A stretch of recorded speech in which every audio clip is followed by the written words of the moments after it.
اس نے ایک مانگنے والے کو جھٹ سے کچھ نکال کر دے دیا۔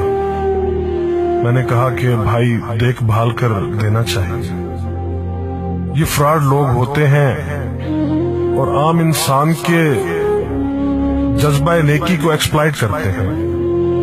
فرمانے لگے آپ نے بجا فرمایا، میں پہلے ایسا ہی کرتا تھا، پھر ایک واقعے نے میری دنیا بدل کر رکھ دی۔ میں دھرم پورہ لاہور میں اپنے گھر سے سائیکل پر نکلا تھا کہ ٹھیکیدار سے اپنے بقایا جات وصول کر لوں۔ میں اسٹیل مل فکسر تھا اور ایک کوٹھی کے لینٹر کے پیسے باقی تھے، مگر ٹھیکیدار آج کل پر ٹرخا رہا تھا۔ میں سائیکل پر جا رہا تھا کہ ایک شخص اپنا بچہ فٹ پاتھ کے کنارے لٹائے ہسپتال پہنچانے کے لیے ٹیکسی کا کرایہ مانگتا پھر رہا تھا۔ وہ کبھی کسی پیدل کا بازو پکڑ کر ہاتھ جوڑ دیتا، میرا بچہ بچا لیں، مجھے ٹیکسی کا کرایہ دے دیں۔ تو کبھی موٹر سائیکل والے کو ہاتھ دے کر روکتا، کبھی کسی کار والے کے پیچھے بھاگتا کہ وہ کار میں اس کے بچے کو ہسپتال پہنچا دے۔ کوئی رکتا تو کوئی نہ رکتا، جو رکتا وہ بھی اسے گھور کر دیکھتا اور آپ والی سوچ کر اسے ڈانٹتا، کام کر کے کھانے کی نصیحت کرتا اور آگے نکل جاتا۔ میں جو سائیکل سائیڈ پر روک کے ایک پاؤں زمین پر ٹیک کے اس کا تماشا دیکھ رہا تھا، اچانک اس کی نظر مجھ پر بھی پڑی۔ اس نے میری سائیکل کا ہینڈل پکڑ لیا، بھائی جان خدا کے لیے میرے بچے کی زندگی بچا لیں، اس کو سخت بخار ہے، آپ نیچے اتر کر اس کو دیکھ تو لیں، آپ کو یقین آ جائے گا، آپ دیں گے تو شاید کسی اور کو بھی اعتبار آ جائے۔ مگر میں بھی آپ کی طرح سوچ رہا تھا۔ پھر جس جارحانہ انداز میں اس نے میری سائیکل کا ہینڈل پکڑ رکھا تھا، لگتا تھا کہ ادھر میں سائیکل سے اترا اور ادھر وہ سائیکل پکڑ کر بھاگ جائے گا۔ میں نے بھی اسے کام کر کے کھانے کی تلقین کی اور پچھلے جمعے میں سنی ہوئی حدیث اس کو بھی سنا دی۔ کما کر کھانے والا اللہ کا دوست ہوتا ہے، اور اپنا ہینڈل چھڑا کر بڑبڑاتا ہوا آگے چل پڑا۔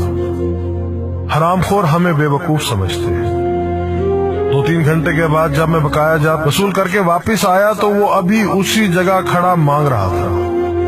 بچے کو اب وہ سڑک کے پاس لے آیا تھا اور اس کے چہرے سے کپڑا بھی اٹھا رکھا تھا، وہ دھاڑے مار مار کر رو رہا تھا۔ اب وہ بچے کے کفن دفن کے لیے مانگ رہا تھا۔ میں نے سائیکل کو روک کر پاؤں سے نیچے ٹیکا اور میت کے چہرے کی طرف دیکھا۔ پھول کی طرح معصوم بچہ زندگی کی بازی ہار گیا تھا۔ میرے رونگٹے کھڑے ہو گئے۔ میں نے جیب میں جو کچھ تھا بقایا جات سمیت سب بغیر گنے نکال کر باہر پھینکا، اور اس سے پہلے کہ اس کا باپ میری طرف متوجہ ہو، سائیکل اس تیزی سے چلا کر بھاگا گویا سارے لاہور کی بلائیں میرے پیچھے لگ گئی ہوں۔ میں گھر پہنچا تو میرا برا حال تھا۔ تھوڑی دیر بعد مجھے بخار نے آ گھیرا۔ بخار بھی کچھ ایسا تھا گویا میرے سارے گناہوں کا کفارہ اسی بخار سے ہونا تھا۔ گھر والے مجھے ہسپتال کے لیے لے کر نکلتے اور میں چارپائی سے چھلانگ لگا دیتا۔ مجھے ہسپتال نہیں جانا تھا، میں اسی بچے کی طرح ایڑیاں رگڑ رگڑ کر مرنا چاہتا تھا۔ 2-3 دن کے بعد بخار کو تو آرام آ گیا، مگر میں ذہنی مریض بن گیا۔ مجھے لگتا گویا میرا اپنا اکلوتا بیٹا جو 3ری کلاس میں پڑھتا تھا وہ اس بچے کے کفارے میں مر جائے گا۔ میں نے بچے کا اسکول جانا بند کر دیا۔ بیوی کے بار بار اصرار کے باوجود میں بچے کو اسکول تو کیا دروازہ کھولنے بھی نہیں جانے دیتا تھا۔ 40 دن گزر گئے تھے اور بچے کا نام اسکول سے کٹ گیا تھا۔ وائف نے اپنے بھائی سے بات کی جو دبئی کی کمپنی میں کیشیئر تھا۔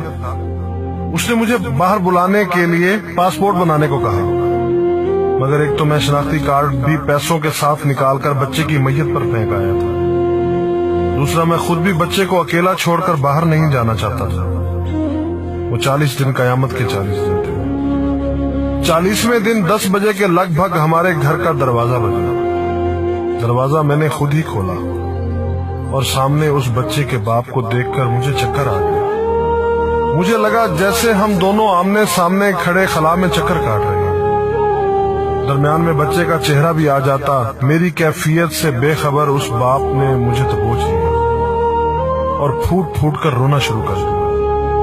وہ کچھ کہنے کی بجائے میری ٹھوڑی کو ہاتھ لگاتا اور اسے چوم لیتا، جبکہ میں پتھر کا بت بنے اس کی گرفت میں تھا کہ اچانک مجھے جھٹکا لگا اور میری چیخ کچھ اس طرح نکلی جیسے کسی کو پانی پیتے وقت اچھو لگ جاتا ہے اور پانی اس کے منہ اور ناک سے بہہ نکلتا ہے۔